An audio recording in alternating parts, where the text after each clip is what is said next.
Memperingati HUT RI yang ke-79, warga Desa Serikaton, Kecamatan Air Saleh, Banyuasin juga melakukan sejumlah kegiatan yang tidak kalah dengan perkotaan.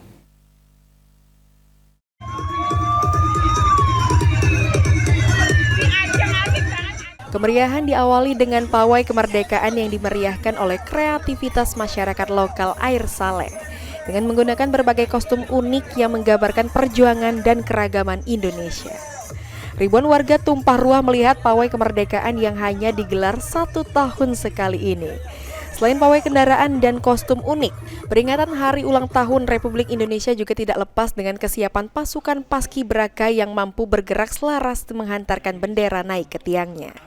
Usaha tersebut tidak lepas dari latihan yang difasilitasi oleh pihak Kecamatan Air Saleh. Untuk melakukan proses perekrutan seleksi kepada 40 siswa yang menjadi utusan setiap SMA yang ada di Kecamatan Air Saleh. Kemudian alhamdulillah dari seleksi yang dilakukan oleh para pelatih itu 28 orang terpilih untuk menjadi pasukan pengibar bendera di Kecamatan Air Saleh.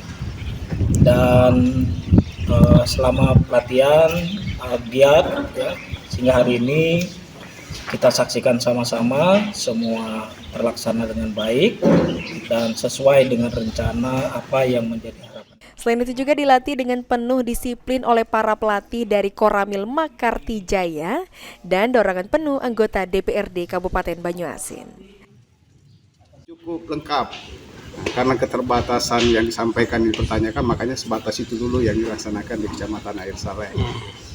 Yang 45-nya nggak ada. Harusnya kan 45, 17, 8. Nah ini mudah-mudahan tahun depan dan insya Allah kalau kita memang ada celahnya, saya selaku anggota Dewan dari Dapil ini akan mensupport, akan menganggarkan melalui pokok-pokok pikiran anggota DPRD Kabupaten Banyuasin agar lebih meriah lagi di tahun-tahun berikutnya. Kira demikian, terima kasih. Sulaiman, PAL TV.